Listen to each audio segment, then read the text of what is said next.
Bienvenue sur Cam News 24, c'est l'heure du journal de ce vendredi 9 octobre 2015. Tout d'abord, la une de cette édition en ouverture du week-end. Ce vendredi 9 octobre 2015 est journée mondiale de la Poste centrée sur l'urgence de l'innovation dans le monde de la Poste à l'épreuve des nouvelles technologies, de l'information et de la communication. Cette 46e édition interpelle le gouvernement camerounais à plus d'initiatives. À suivre donc dans ce journal les festivités dans la capitale camerounaise, Yaoundé. La société civile joue-t-elle pleinement son rôle dans la vie de la nation et dans les rapports population et gouvernants? C'est l'objet de la réflexion du vendredi du service de l'information de Cam News 24. Un regard dans les secrets de la société civile camerounaise à suivre donc dans ce journal. Voilà pour le sommaire. Une fois de plus, bienvenue au journal. 46e journée mondiale de la Poste, l'urgence pour l'innovation dans les produits postaux. La Poste camerounaise appelée à créer de nouveaux produits postaux innovants.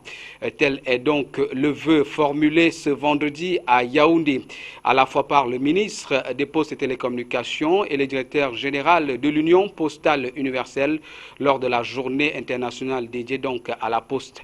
Ces responsables estiment que le saut vers le numérique est l'une des clés pour réussir à s'adapter à la concurrence. Marcel Mvondo, Florent Payot, Lisa Youmsi.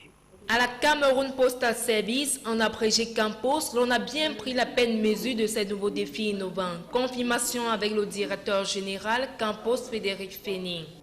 La Campost se dote d'une gamme de services suffisamment agrandie et qui propose des produits aussi bien sur les métiers traditionnels, qui sont le courrier et le colis, mais aussi sur l'express, qu'il soit national, domestique ou international. Nous avons aussi innové cette année en lançant notre produit e-commerce qui nous permet d'être positionné sur le marché national, sur l'intégralité du territoire national. Pour la ministre des Postes et Télécommunications qui faisait ainsi son baptême du feu pour sa première sortie officielle après sa nomination le 2 octobre dernier. Les consommateurs de produits postaux doivent en même temps qu'ils expriment leurs besoins provoquer chez les opérateurs l'adaptation des services à leurs attentes. Le thème même de la journée mondiale de la Poste interpelle à l'innovation pour pouvoir s'adapter aux besoins des usagers. L'environnement postal aujourd'hui, vous voyez qu'il est en constante mutation. Donc il est question pour la Poste d'innover, de réfléchir, de proposer des produits qui puissent satisfaire les attentes des usagers. Au cours de la cérémonie marquant la journée de la Poste, qui a été agrémentée avec la prestation de l'humoriste Kaiser Show, 20 jeunes lauréats du concours international épistolaire ont été primés. Leurs belles lettres sélectionnées sur les 1132 reçues à travers tout le pays par le jury de la Poste ont séduit plus d'un. Et c'est avec des bourses scolaires d'une valeur de 100 000 francs chacune, d'une valeur totale de 2 millions de francs CFA, que les lauréats du jour sont repartis tout heureux d'avoir participé à ce concours. C'est le cas de ce jeune garçonnet de 10 ans, élève en classe de 6e. J'ai connu l'information par le journal. Et j'ai dit à maman que je voulais écrire. Comme ma matière préférée en français, c'est la production d'écrits. C'est pour ça que j'ai fait le concours de la Campost. Je suis heureux d'avoir reçu le prix de la Campost, du concours de la meilleure lettre de Campost. Pour être aussi proche des consommateurs et stimuler les adhésions, les services postaux doivent faire corps avec des astuces pareilles car dans un monde globalisant, tout devrait passer entre les uns et les autres comme une lettre à la poste. Les défis qui interpellent la Poste au niveau national qu'international sont nombreux, surtout avec la montée en puissance des nouvelles technologies de l'information et de la communication. Pour cela, quelle orientation pour une Poste performante et qui surmonte l'épreuve des temps modernes? Une fois de plus, Florent Payot, Marcel Vondo, Lisa Youmsi.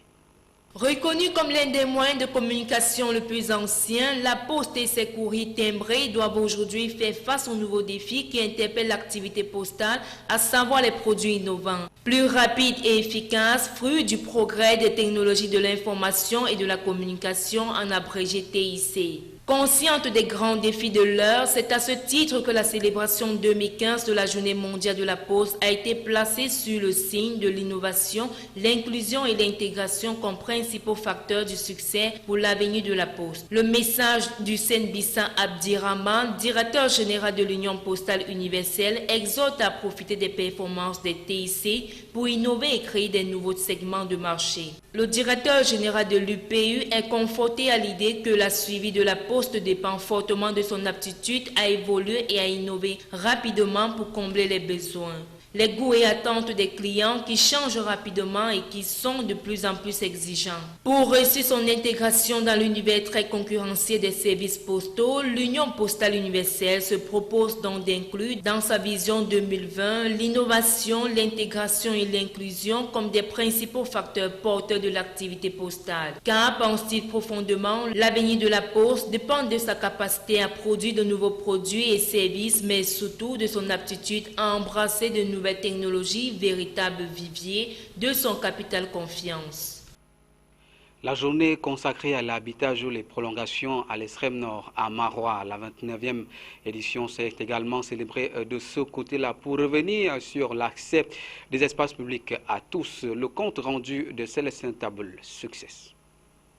De communion avec la communauté internationale et nationale, la région de l'extrême nord a célébré avec un léger différé la 29e édition de la Journée mondiale de l'habitat.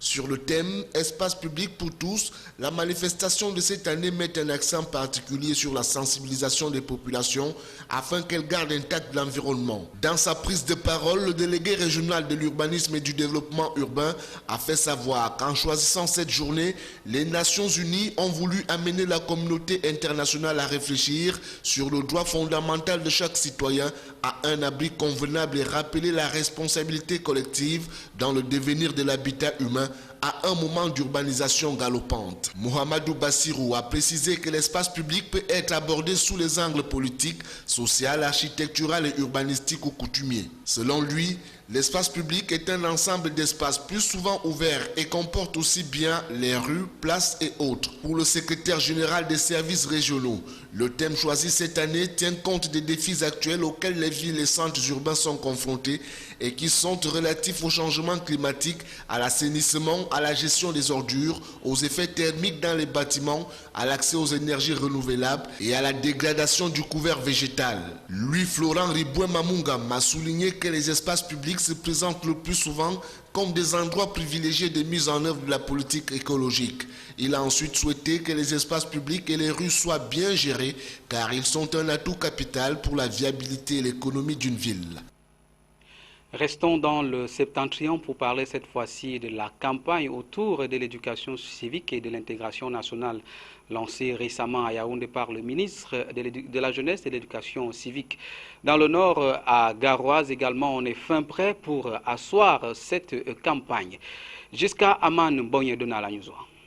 C'est au lendemain du colloque international sur l'éducation civique et l'intégration nationale tenu en juillet 2013 qu'il a été mis sur pied un comité national d'éducation civique et d'intégration nationale, dit comité régionaux d'éducation civique et d'intégration nationale placé sous le contrôle des gouverneurs ainsi que leur démembrement dans les départements et dans les arrondissements supervisés par les préfets et les sous-préfets. Ces comités sont composés des intervenants des secteurs publics et privés et de la société civile et travaillent en vue du développement des stratégies et des activités d'encadrement particulier des différents publics cibles. La cérémonie de Garoua était donc l'occasion pour les partenaires de dérouler les communications des engagements pris dans leur zone au fin de mener un combat contre l'incivisme qui est une affaire de tous.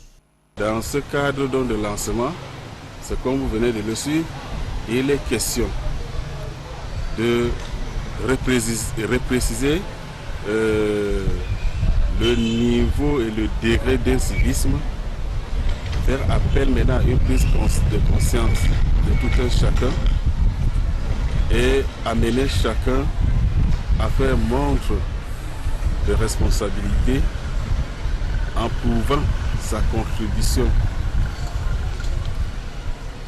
comme patriote. Au terme de la cérémonie de Garoua, des kits pédagogiques ont été remis aux collégiens et aux collégiens. Des kits qui leur permettront de combattre l'incivisme et contribuer à maintenir la paix et la cohésion nationale.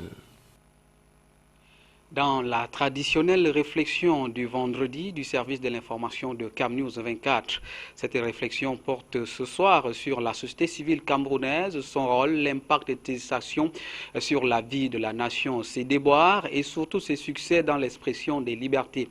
Comment vit la société civile au Cameroun? Quels sont ses rapports avec le gouvernement? Éléments de réponse dans cette analyse. Dans les sociétés modernes, la bonne gouvernance et la participation citoyenne sont des leviers primordiaux pour l'enracinement de la réelle démocratie. La société civile est pour le Cameroun ce gendarme qui demande au gouvernement de rendre compte de son action dans la conduite des affaires de la République.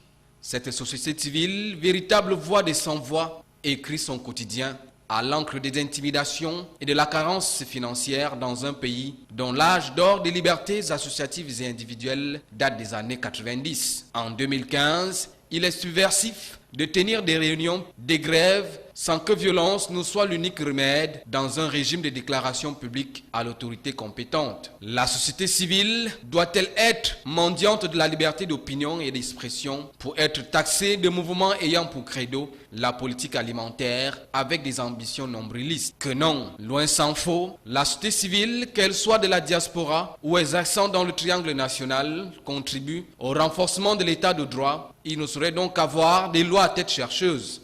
L'on ne saurait se cacher derrière la légalité pour promouvoir des mauvaises lois ou anticonstitutionnelles. La grève ne doit pas être l'apanage de certains et le sacrilège pour d'autres. Certes, faute commune ne crée pas le droit, mais la récurrence d'une déviance au plan social ou démocratique doit interpeller les trois pouvoirs exécutifs, législatifs et judiciaires.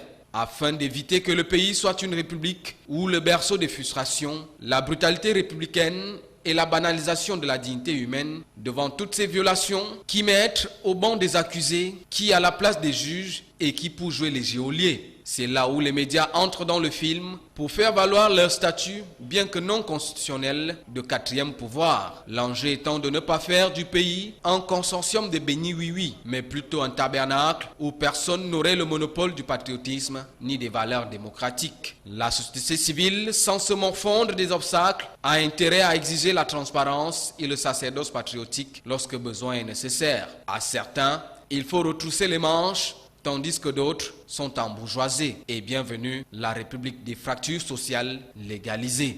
La société civile, qui ne caresse pas le pouvoir au sens de la roublardise étatique, reçoit l'anathème et des étiquettes de fauteurs de troubles. Doit-on avoir peur de certains mots pour éviter le zèle de quelques suppôts du pouvoir central? Il s'agit du moins d'éviter que la société civile, trop politicienne, ne voie les ambitions de quelques apprentis sorciers tapis dans l'ombre. Si l'on est républicain, le problème d'alternance ne se pose pas au Cameroun, car la Constitution est claire. Il faut donc poser le problème autrement. L'émancipation positive des mentalités des personnels politiques est un impératif catégorique pour une transition pacifique le moment venu. Convocation faite au dynamisme et à la détermination pour que la société civile camerounaise se débarrasse des clichés d'oiseaux de mauvais augure en ces temps de guerre contre le terrorisme. Mais surtout, que les pouvoirs publics ne prennent pas cette société civile pour bouc émissaire des échecs de leur politique publique au détriment de l'amélioration des conditions de vie des populations vivant dans un havre de paix et appartenant à une même nation, égale en droits et devoirs. C'est au pire des cas,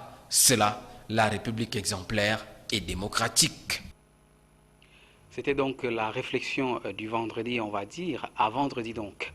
En bref, sport football, les matchs comptant pour les quarts de finale aller de la Coupe du Cameroun édition 2015 se joueront ce dimanche 11 octobre 2015, stade municipal de Saint-Mélima à Famba Libi de Saint-Mélima face à Panthère Sportive d'Undé, stade municipal de Banjoun, Fete FC de Banjoun, Bamboutos de Mbouda, stade municipal de Ndjombe, UMS de Loum et les Astres de Douala et puis stade Renard de Melon affrontent donc à Melon Botafogo de Douala.